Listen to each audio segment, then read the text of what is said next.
Oui. L'Éternel dit, L'Éternel dit, j'ai vu la souffrance de mon peuple qui est en Égypte. j'ai vu la souffrance de mon peuple qui est en Égypte. L'Égypte, c'est quoi? Quand un homme de Dieu dit Égypte, c'est-à-dire la souffrance du peuple qui souffre dans le monde. Nous étions, nous tous là, nous étions en Égypte. Autrefois. L'Égypte, là, c'est la souffrance.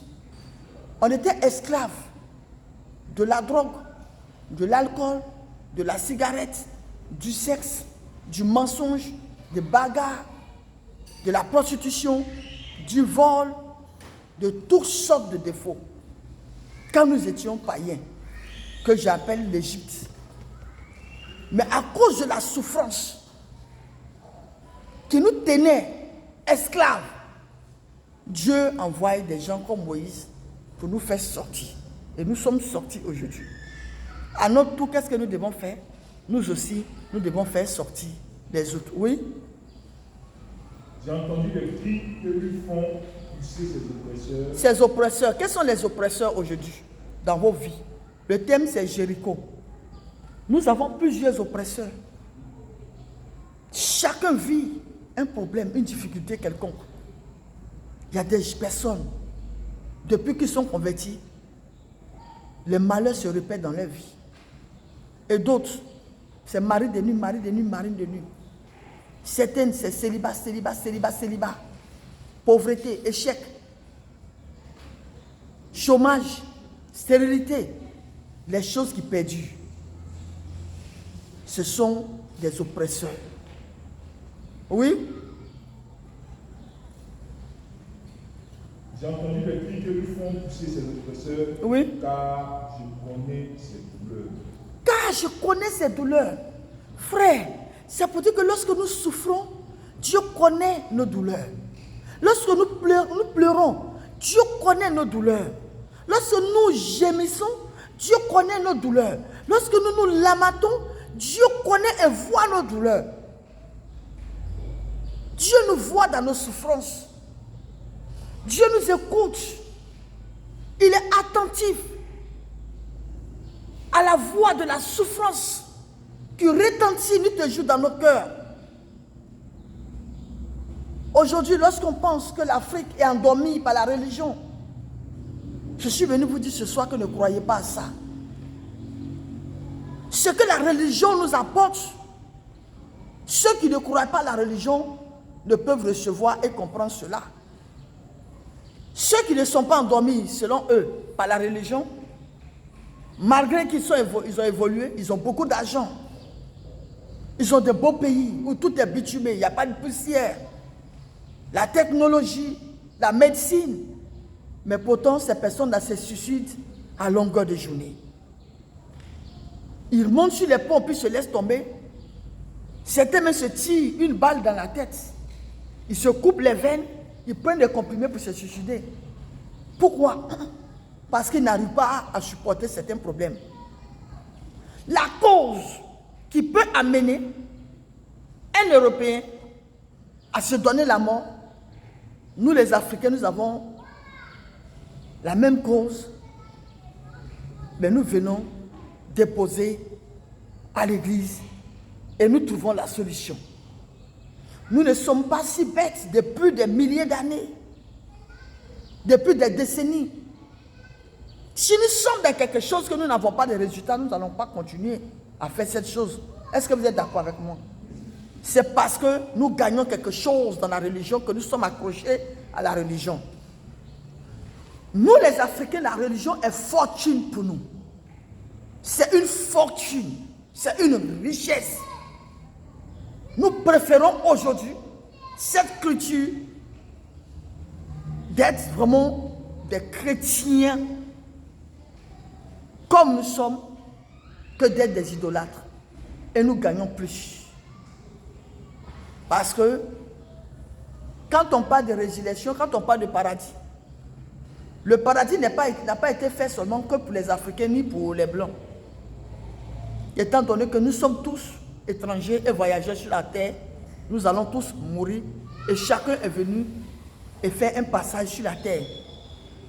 Nous avons été tous tirés de la terre et nous allons retourner à la terre. Eux, selon les technologies, certains même décident de se faire brûler le corps. Or, ils vont rendre compte à Dieu. Mais qu'est-ce que nous devons retenir? C'est que Dieu nous appelle comme des ouvriers.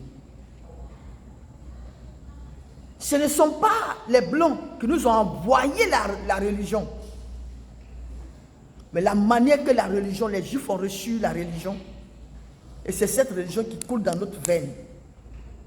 Lorsque nous prenons les 10 tribus perdues d'Israël qui sont dispersées dans le monde entier, nous sommes aussi des Juifs. Tous ceux qui ont la religion dans le sang, qui prient et qui chantent, ont la religion dans le sang, ce sont les 10 tribus perdues. Nous faisons et nous sommes parmi les 12 tribus d'Israël. Israël, c'est la religion, c'est une culture d'adoration. Donc sans adoration, le monde n'a pas sa place. Sans la religion, le monde n'a pas sa place, n'a pas sa raison d'exister. Donc la religion a une place dans la société et sur la terre. Même si les hommes veulent nous faire croire le contraire, mais nous ne sommes pas bêtes ni des idiots. La religion nous apporte beaucoup, beaucoup, beaucoup. Ils ne peuvent pas savoir parce qu'ils ne pratiquent pas.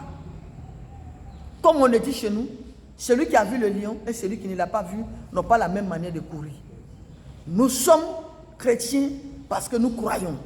Nous sommes chrétiens parce que nous avons la foi. Nous sommes chrétiens parce que nous avons vu Dieu. Nous sommes chrétiens parce que nous avons entendu sa voix. Nous sommes chrétiens parce que nous avons eu une ferme assurance, parce que nous avons eu une conviction. Nous sommes chrétiens parce que hier, nous nous sommes vus et retrouvés esclaves. Et aujourd'hui, nous nous sentons libres. Nous sommes déchargés. La malédiction que nous frappait hier ne nous frappe plus aujourd'hui. S'il n'y avait rien dans la chrétienté ou dans la religion, les Africains, on allait être les premiers à quitter la religion. C'est parce qu'il y a un gain. Et ce gain que nous espérons, ce n'est pas seulement sur la terre, mais aussi au ciel. Personne ne peut dire le contraire. Tout le monde croit à la résurrection. Et nous sommes fermes là-dessus. Nous demeurerons fermes. Que Dieu vous bénisse. Oui, nous allons continuer la lecture. Le deuxième passage. Non, nous allons continuer avec Moïse. Il dit, j'ai entendu les cris, la souffrance des oppresseurs. Oui. Je suis descendu pour le délivrer. Je suis descendu pour le délivrer. De la main des Égyptiens. De la main des Égyptiens. Et pour le faire monter de ce pays. Pour le faire monter de ce pays. Dans un bon et vaste pays. Dans un bon et vaste pays. Dans un pays où coule le lait et le miel. Dans un pays où coule le lait et le miel. Dans les lieux qu'habitent les Cananéens. Oui. Les Étiens. Les Amoréens. Oui. Les Phérésiens. Oui. Les Éviens. Oui. Et les Jébusiens. Oui. Donc, nous allons repartir maintenant au prochain verset. Pour vous dire que lorsque le peuple d'Israël devait sortir, ils avaient une feuille de route. Lorsque le peuple d'Israël devait sortir, ils avaient une mission. Ils avaient une vision. Ils ne sont pas sortis par hasard. Ils ne sont pas sortis d'eux-mêmes. Mais ils ont reçu une parole que Dieu a donnée à quelqu'un qu'on appelle Moïse, que j'ai nommé ce soir. Alors avant que Moïse ne passe parler à Pharaon, Dieu avait déjà dit à Moïse ce que Moïse devait faire. Moïse savait où aller avec le peuple. Donc frère, quand nous sommes chrétiens, nous savons, chacun sait ce qu'il a à faire. Ce que nous avons à faire, c'est de prêcher la bonne nouvelle. Ce que nous avons à faire, c'est de gagner des âmes. Ce que nous avons à faire, c'est ce que nous avons reçu. Nous ayons la force de partager cela avec les autres. ce qu'il nous a donné, nous devons aussi donner aux autres. Oui, le deuxième verset. Exode le chapitre 5.